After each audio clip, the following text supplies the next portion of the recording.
on tikanga, and if so, can you please describe to us what it is? A policy on tikanga.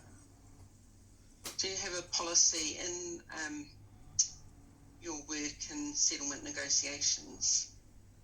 Is it official Crown policy to abide by tikanga? I would say no. I don't think there's anywhere written down that there's a sort of a positive Crown policy to abide by tikanga. All right. Are we able to put up the Te Ara Tono document, please? I'm sorry, I don't have the document reference.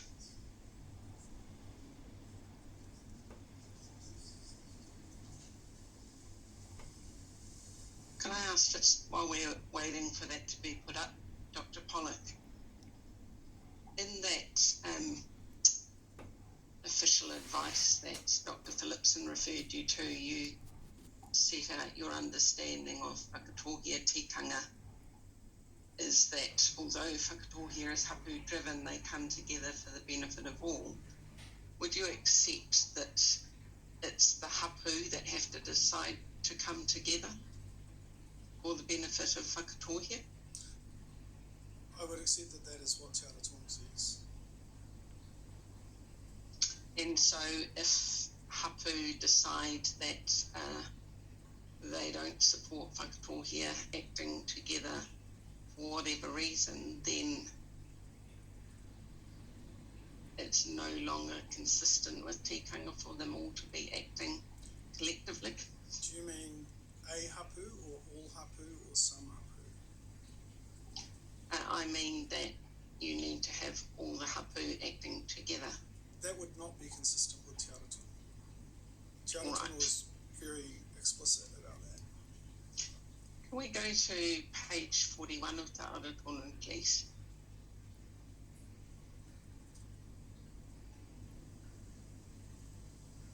So this is the table that rates the different decision-making options. And if you look along the top, Dr. Pollock, there are different criteria. So it appears to me that they've rated in those first three columns criteria that are relevant to Whakatohea tikanga. So where it's hapu driven, kanoki ki te kanoki, and the expense. Would you accept that? Yes. And then there's 4 columns that rate the Crown criteria, namely inclusiveness, authentication, informed vote, and transparency. Yes. And if you just look at the tikanga criteria of Whakatohea, the Huia Hapu option has the highest level of consistency with the tikanga of Whakatohea. Would you accept that? Well, I think if you look at the note below that table, it says it should be noted that both Huia Hapu and Hapu Postal web voting scored equally. And then there's a further comment that the process needs to be Hapu driven, but which makes it a recommended method, which makes Huia Hapu the recommended method. Yes, but if you look in that first column, hapu driven, Huia Hapu rate highly on that criterion, but hapu postal voting is only moderate, correct? That's correct, yes. And then on the next page, the recommendation is made that the preferred method is Huia Hapu. Can we go on to page 42, please?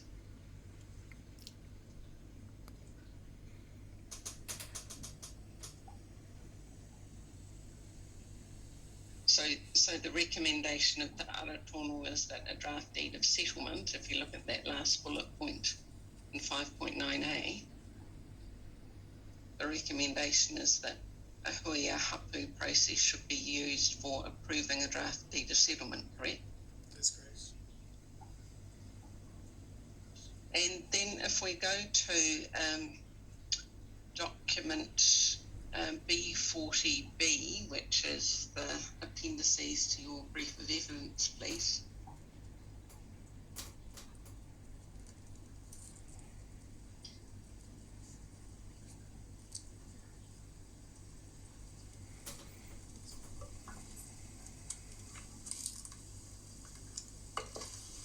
We're assuming the references to B40A.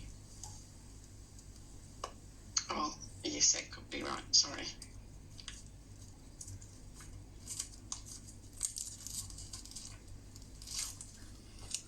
And we go to page 50 of that exhibit.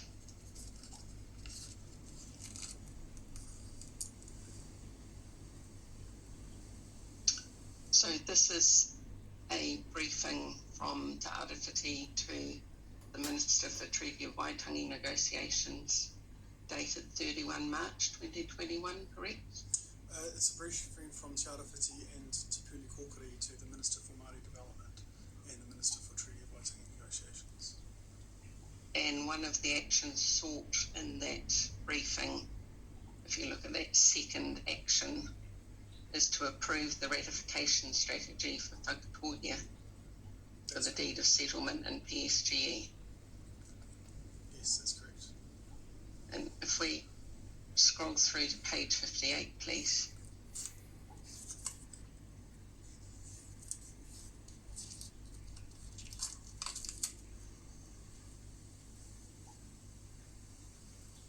We keep going down to paragraph 54, sorry, that's it. So in this part of the briefing paper, if you look at the heading on the top, it says the ratification vote will be on an early basis. In paragraph 54, so the Pre-Settlement Claims Trust proposes a vote where individual adult member votes are recorded and hapu affiliation is not recorded. So this was in the stage before they decided to record hapu affiliation. And you note in paragraph 55 that opponents of the settlement are likely to use this as grounds for an urgent tribunal inquiry. They'll argue the ratification process does not allow for the hapu voice to be represented, and it's inconsistent with Te Ara Tono. And then in paragraph 56, you go on to say, although it's not consistent with Te Ara Tono, it is consistent with long-standing practice in treaty settlement ratification, which sets out what the Crown process is. So my question is, why was it that Te Arawhiti was prepared to recommend to the Minister a process for ratification that you knew was inconsistent with both Te Ara Tono and inconsistent with the tikanga of Whakatohea? Well, because it was, as I've said earlier, the mandated group is responsible for deciding how these kinds of decisions get made. The process, the voting structure that they had proposed was not inconsistent with Crown requirements around universality and providing sufficient information and opportunities to participate.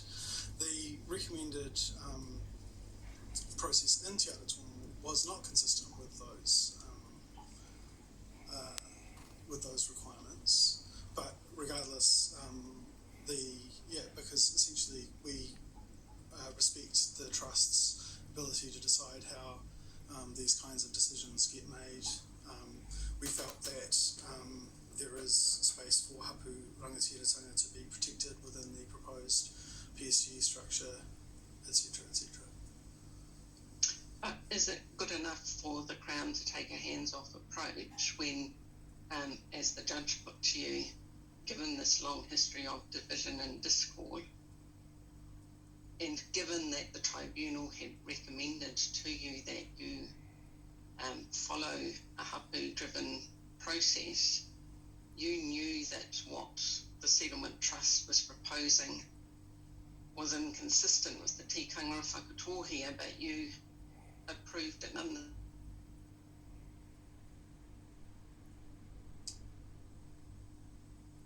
I think Ms. Feint might have frozen.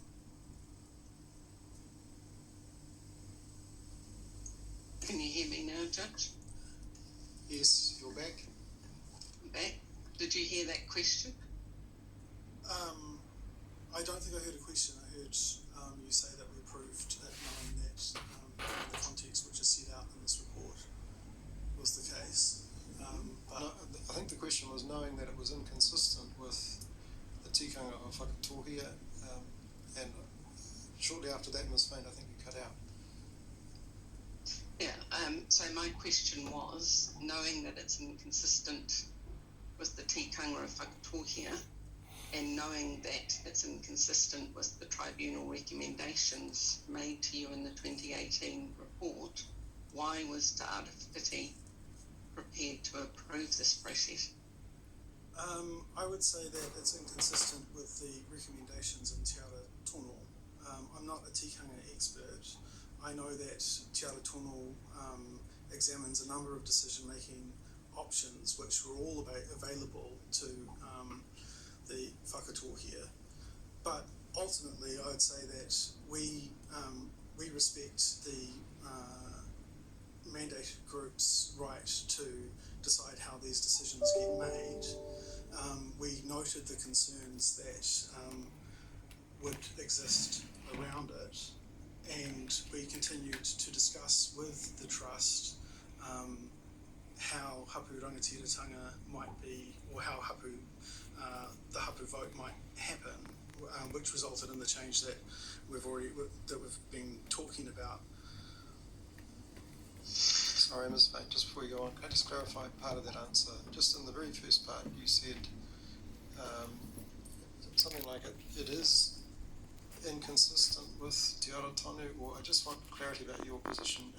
Do you see what was proposed as consistent or inconsistent with Te Aratonu? It's inconsistent with the recommendation in Te Aratonu. All right, thank you. Sorry, Ms. Feint. Thank you. So, can I put to you the evidence of Te Reaki Amoamo, and maybe in the interest of time I won't put it up on the screen, but just read it to you. So this is from Y2961A10, and it is evidence dated the 8th of March 2021. And he says at paragraph 8, we as Ngāti Rua do not support the WPSCT mandate. WPSCT knows that and is now working around our traditional decision-making processes, which are marae-based and have operated for several decades, to effect an outcome that has little regard to the substance of our allegations of Te Tabiti breach against the Crown. So my question, Dr. Pollock, is whether Te Arawhiti has considered the possibility that the reason why the Pre-Settlement Claims Trust has stepped away from a huia hapu process is because they know that they won't get support if they follow through on that. I can't speak to the discussions that the Trust have had on this point. But surely the Crown has to be alive to the possibility that, given the divisions that exist,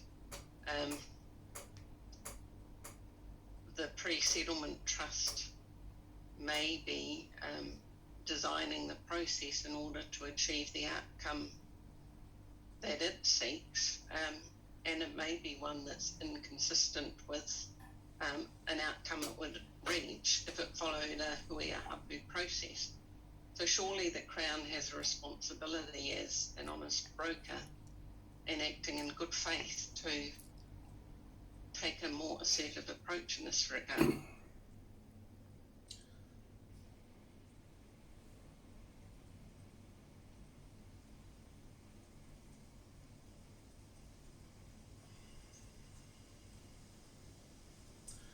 I guess my response to that is that the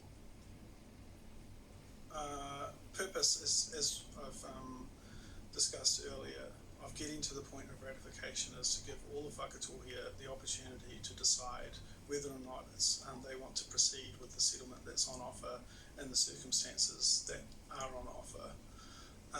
And how that decision gets made is a decision for Whakatohea to make, and they are represented by the Whakatohea Pre-Settlement Claims Trust. But I do note that the Ngāti Rua participated in the 2018 vote.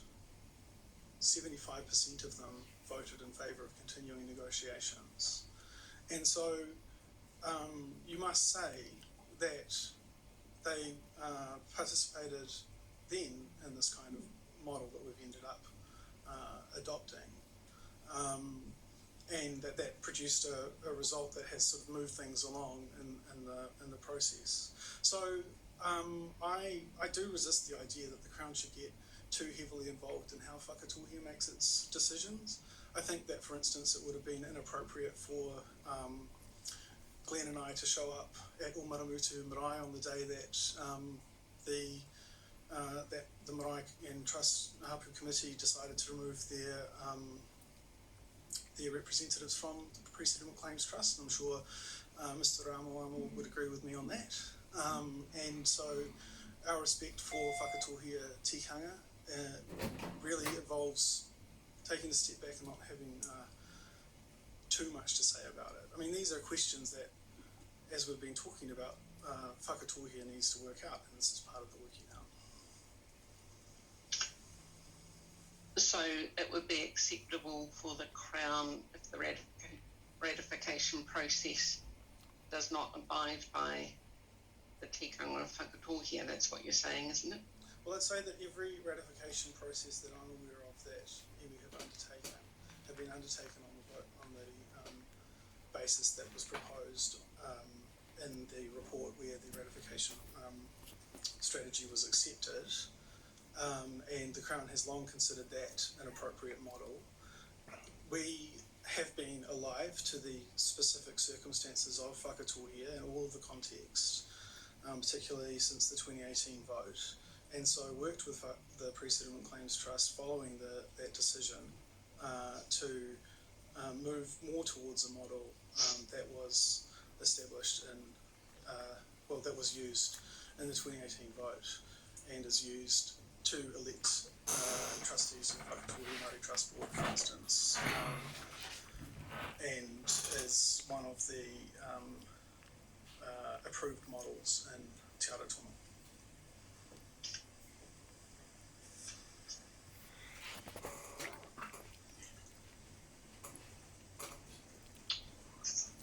So I think you said in answer to a question earlier that Te Arawhiti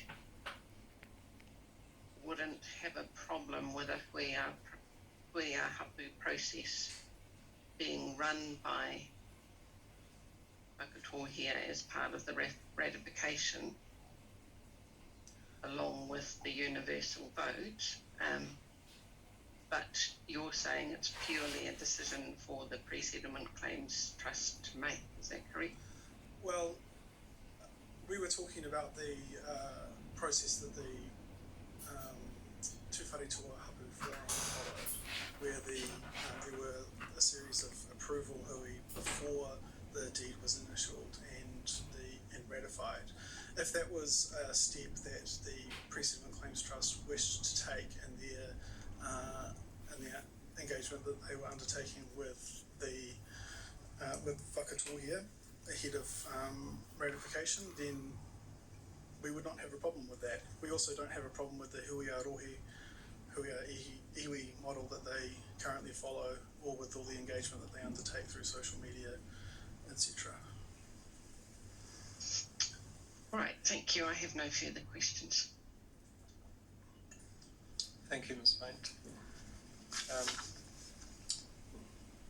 I think we have Mr. Benyon. Just before we switch on to Mr. Benyon, can I just very briefly, Dr. Pollock, one just clarification of one of the last points I was discussing with you, the discussions you referred to in the lead up to the decision by the Trust in July this year to add hapu affiliation to the voting and the ratification, and the discussions you referred to, when did they take place?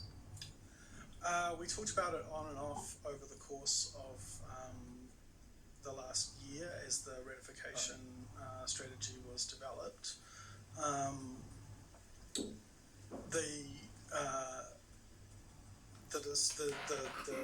key discussion that led to the decision happened in early July, ahead of.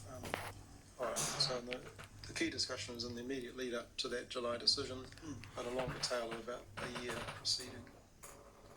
Yeah, I would say that. All right. I mean, it was a very on and off kind of. Thank you. As we worked through. All right. Mr. Benyon. Tēnā koe, Judge. Ms. Whiley of the Benyon Law here asking questions. All right. Kia ora, Ms. Whiley. I think you're down for about 20 minutes. We've got about 10 minutes to go for an afternoon adjournment, so we might end up having to divide your time, if you don't mind. That's fine. Thanks, Judge. Tēnā koe, Dr. Pollock. Thank you for your evidence that you've provided. If I can firstly just touch on the vote itself, the 2018 vote, and in your first brief of evidence at paragraph 16, you talk about how the voting results can be interpreted in a number of different ways, and I'm wondering if you could just expand on that further.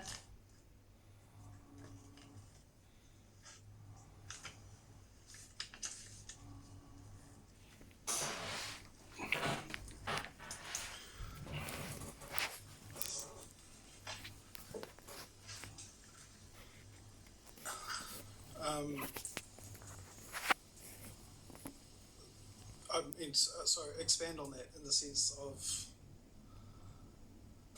Well, you've agreed that the vote can be interpreted in different ways, and if you could just talk to what ways the vote can be interpreted.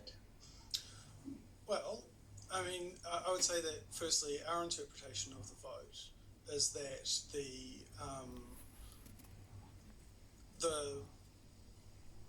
there is a sort of a dual will within Whakatohea to one to go down the settlement path and one to undertake a district inquiry, and that it's not a clear-cut result, and you would base that on the fact that more individuals voted in favour of continuing negotiations than any other option, and that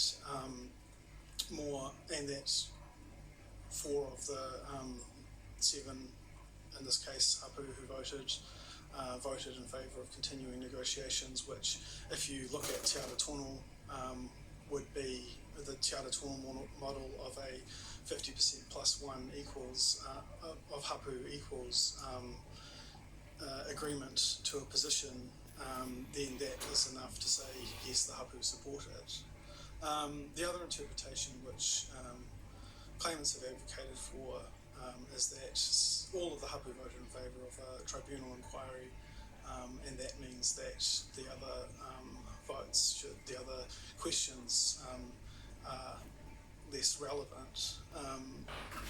And that if you look at just the raw numbers of option 2, then you would, without considering the total number of people who voted, you might come to the conclusion that Whakatohea only supported this proposition, but that's not but we thought it was more appropriate to consider everyone who voted and come to a more general conclusion on it. Just to to look at that a bit more closely. The key issue here is that you've got the inclusion of the word or between questions 1 and 2. So that has resulted in essentially a different response rate between each of the questions. That's correct, isn't it? Yes. And so just turning to your first affidavit at 12, an example of these various interpretations is the analysis of question 2B, and your preferred approach, or the Crown's preferred approach, is to include that no vote number in the analysis, and that you've set that out, the differing results that come out of each of those interpretations, depending on whether or not you use that no vote or include that non-vote in the number which you compare the support rate for. That's correct, isn't it? We looked at the overall numbers of voters who participated in the process. Sure. And that's an approach that you applied consistently throughout your analysis?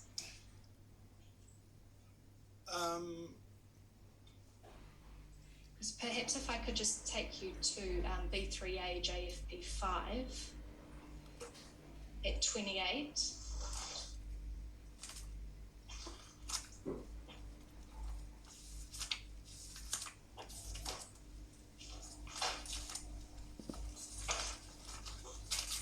And this is the analysis of the hapu response to question 1.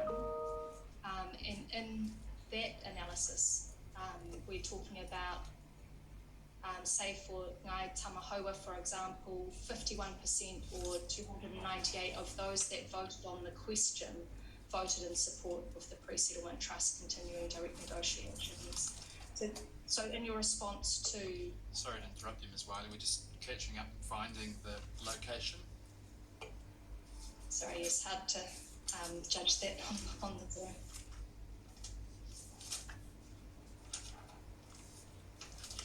Excuse me, Ms. Whiley.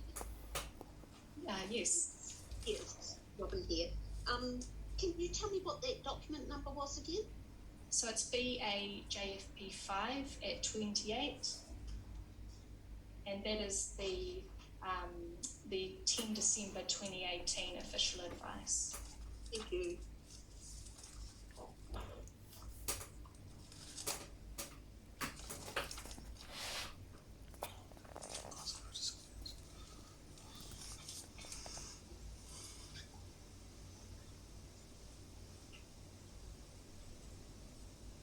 Yes, I have it in front of me as well. So you can see there that the numbers in the analysis specifically relate to those who voted on that specific question, rather than the response rate overall. Yes. So there's various ways to cut the numbers then. Yes, that's right. And there were people who didn't vote in Ngai Tamahoa on question 1 that would, I think, change the balance of that analysis.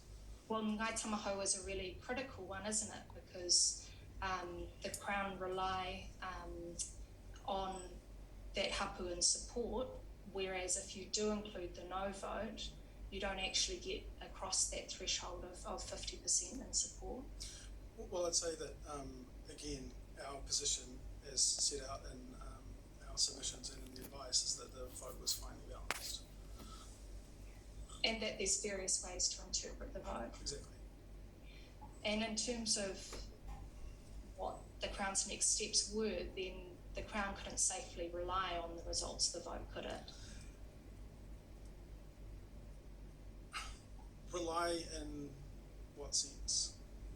Well, the Crown had to undertake an additional process to determine its next steps because of the results of the vote not being clear and, as you say, being finely balanced and subject to degrees of interpretation.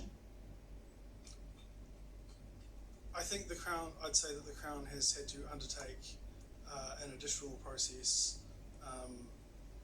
which we are still undertaking, and the conclusion of which will be a ratification process. Okay, thank you. Just turning to the engagement process itself, those processes that took place after the decision to renew negotiations in 2019, so those engagements included the hui a iwi and hui a rohi that you've referred to. The purpose of those engagements were essentially to garner support for the proposal that had been developed with the trust. Is that correct?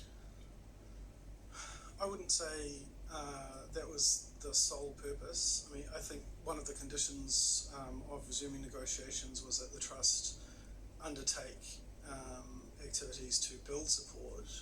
It was also, particularly the round that I went to, the purpose was to discuss the proposal to have to continue the settlement negotiations while the Y1750 inquiry was ongoing, with all of the with the changes to the jurisdiction if the settlement became final. A subsequent engagement round, I think in July last year, was to workshop PSG, potential PSG structures, and yeah, so they had different kind of kaupapa going on in each one, but yes, also they did want to build support for ratification. And that's reflected in Mr. Lincoln's discussions this morning, just around the fact that the proposal was essentially a negotiated outcome between the trust and the Crown. And I'm just reflecting on that further because it can't then be up to the Crown to depart from that negotiated outcome, can it?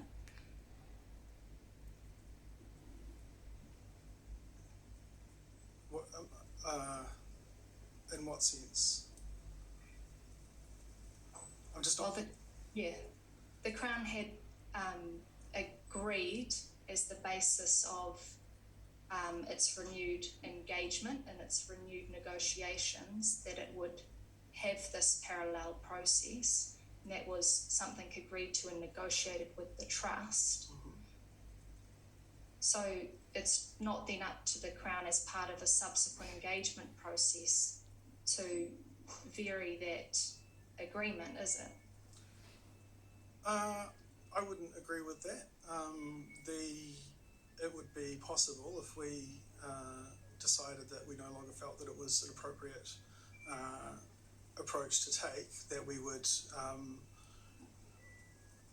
try to have another discussion about it. We haven't had cause to vary that agreement so far, but